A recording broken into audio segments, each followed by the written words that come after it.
Hello students, आज जो पढ़ने जा रहे हैं हम that is your plant growth regulators और उसमें जो आपका है दैट इज़ योर ऑक्सिन।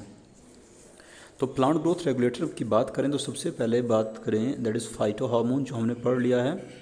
तो phyto hormone we have two types, एक आपका था that is growth regulator and second type आपकी थी that is growth inhibitor.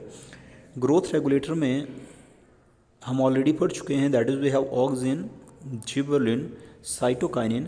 In growth inhibitor की बात करें तो it we have abscisic acid that is ABA and one more hormone that is your gaseous hormone ethylene जो show करता है dual nature that is both growth regulator as well as growth inhibitor.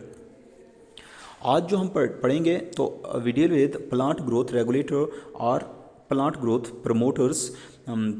तो इसमें सबसे पहले जो type है that is your example आपकी है दैट इज़ ऑक्सिन। ऑक्सिन जो है it is derived from Greek word auxein which means जिसका मतलब होता है टू ग्रो। टू ग्रो इसके थोड़ा डिस्कवरी की बात करें तो चार्ल्स डार्विन और हिज सन फ्रांसिस डार्विन इन्होंने ऑब्जर्व किया जो सीलियोटाइल है ऑफ कैनरी ग्रास वो शो करता है response toward the unilateral illumination of light. Means if in this case let be this is the source of light. यहाँ मैं शो करता हूँ this is the canary grass and coleoptile is actually a protective covering around the plumule. So coleoptile हम इसे बोल सकते हैं। So coleoptile is the protective covering around the plumule. So इस केस में इसने क्या ऑब्जर्व किया, इसने ये ऑब्जर्व किया कि जो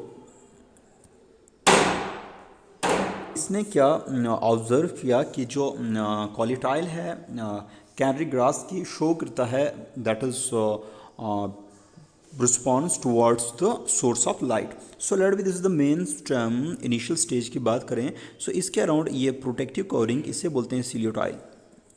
नाउ इसने ये ऑब्जर्व किया कि इसने एक्चुअली एक्सपेरिमेंट परफॉर्म किया जब उसने इस सीलियोटाइल को एक्सपोज किया to a uni direction of light. तो इसने ऑब्जर्व किया जो बेंडिंग हो रही है स्टेम की वो उसी तरफ हो रही है। मीन्स या the response of the plant the response of the stem is controlled by the source of light.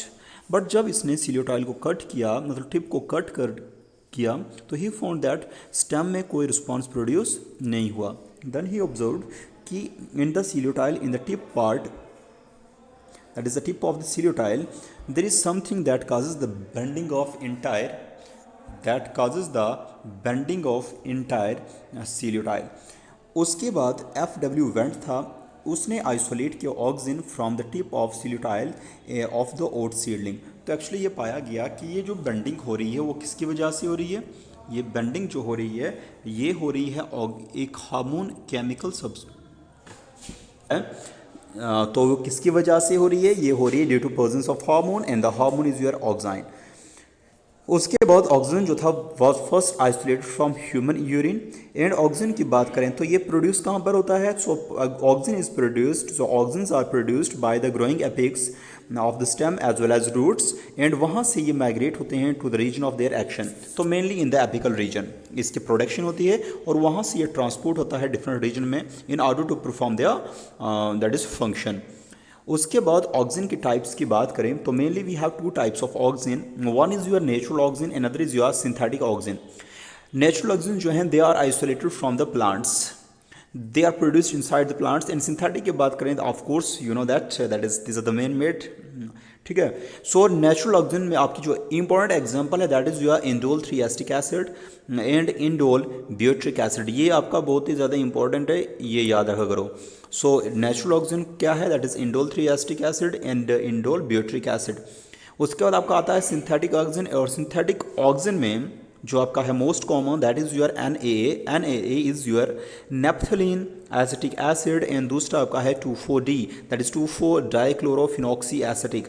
This ये भी इंपॉर्टेंट है तो आपको ये यहाँ से एग्जाम्पल याद रखनी है कि नेचुरल पूछते हैं ये और इम्पॉर्टेंट भी है। सो नेचुरल ऑक्सीजन कौन सा है और सिंथेटिक ऑक्सीजन कौन सा, and these are the structure of this oxygen.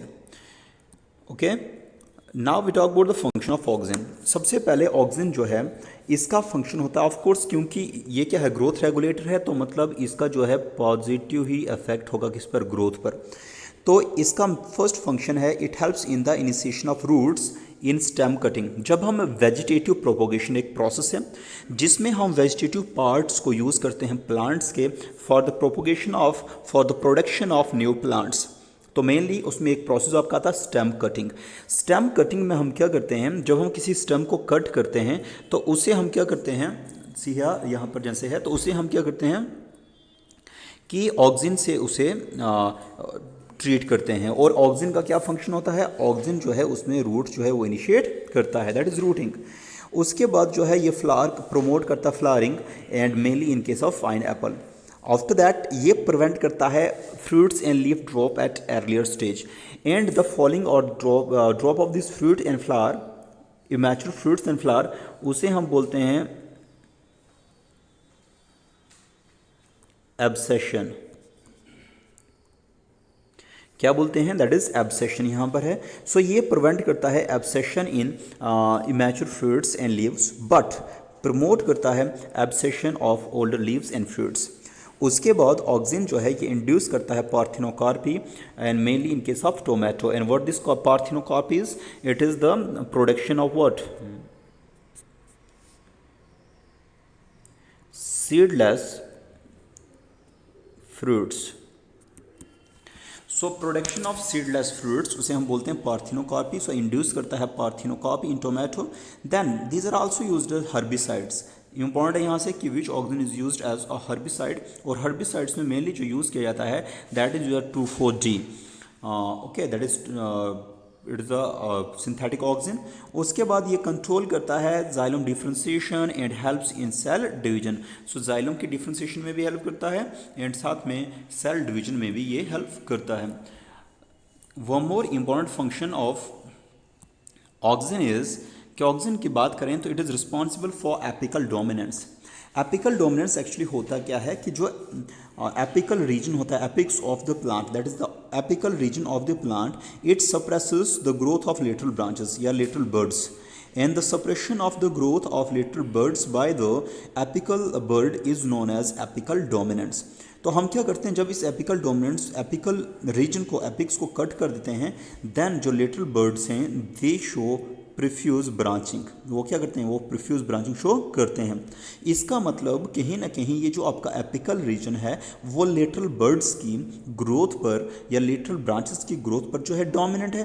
Process को हम बोलते हैं एपिकल डोमिनेंस। और जब हम मेनली ये हॉर्टिकल्चर में प्रैक्टिस अप्लाई की जाती है जिसमें हम कटिंग करते हैं, मतलब एपिक्स को, एपिकल रीजन को कट करते हैं, जिसकी वजह से जो लेटरल ब्रांचेस हैं वो प्रीफ्यूज ग्रोथ शो करते हैं। सो we can say in higher plants the growing apical buds inhibit the growth of lateral buds and इसे कहा जाता है एपिकल डोमिनेंस।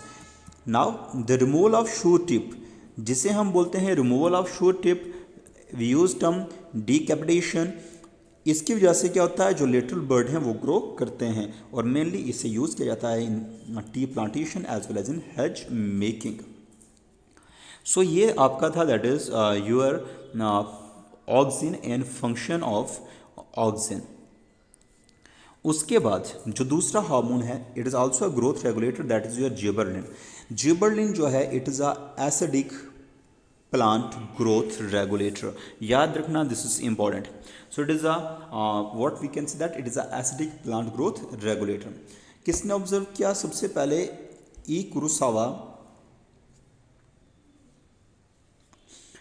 ने यह पाया कि जो सीडलिंग है कुछ राइस की वो एक्सेसिव ग्रोथ कर रही हैं as compare to their normal growth, और उनने उसे नाम दिया फुलिश सीडलिंग, और the disease is known as Buckner disease. And later on it was found that this disease is due to the fungus that is your Gibberellia fusicoria. So ये Gibberellia fusicoria एक fungus था। Gibberellia fusicoria it is a fungus जो cause करता था इन seedlings में disease, और disease को नाम दिया गया बकानेर डिजीज़ और foolish seedling and mainly in what rice. ठीक है। लेटर इनने पाया कि ये actually the substance which is responsible for this disease bakanae disease is your gibberellic acid. Now there are more than 100 gibberellin और इनकी series GA1, GA2, GA3 extra, लेकिन इसमें से द इम्पॉर्टेंट इज आपको याद रखना है GA3R terpenes is the first discovered and most intensely studied gibberellin। सो पूछते हैं क्वेश्चन, ये आपका इंपॉर्टेंट है यहाँ से, दिस इज इम्पॉर्टेंट कि फर्स्ट जिबरलिन जो डिस्कवर हुआ कौन सा था and most intensively studied gibberellin कौन सा है, that is your GA3। Okay, now इसके फंक्शंस की बात करें तो सबसे पहला फंक्शन जो है जिबरलिन का, तो जिबरलिन जो है आप देखो ये नॉर्मल ग्रेप आपके हैं और ये जब ट्रीट करें जिबरलिन से तो इनका क्या शेप साइज इनका जो है ग्रोथ कितनी ज़्यादा है। सो क्या है कि ये काज करते हैं increase in length of the axis and so they are use to increase the length of grape stalks. उसके बाद दूसरा ये it is also used to elongate and improve the shape of fruits such as apple। ये delay करता है senescence and senescence होता है आपका aging।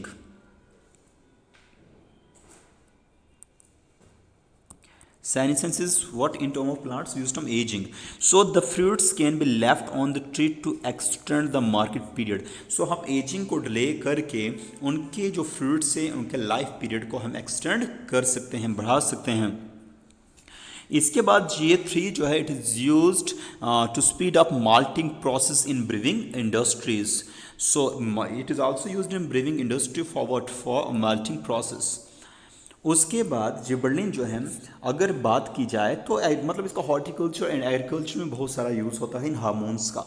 So in case of अगर शुगर केन की बात की जाए तो जब क्या करते हैं कि हम स्प्रे करते हैं शुगर केन को जिबरलिन से, तो ये शुगर केन की जो स्टेम है उसकी लेंथ को इंक्रीज करता है और जिसकी वजह से जो यील्ड है वो भी इंक्रीज होती है।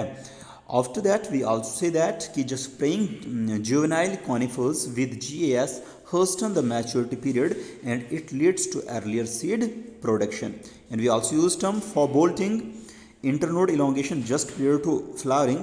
So bolting क्या होता है? It is the elongation of internode just before flowering in beets, cabbage, in many plants with rosty habits। So rosty होता है profuse branching before flowering। So इसमें भी जो है ये help करता है। So ये हो गया आपको auxin and this is your next is your what gibberellin.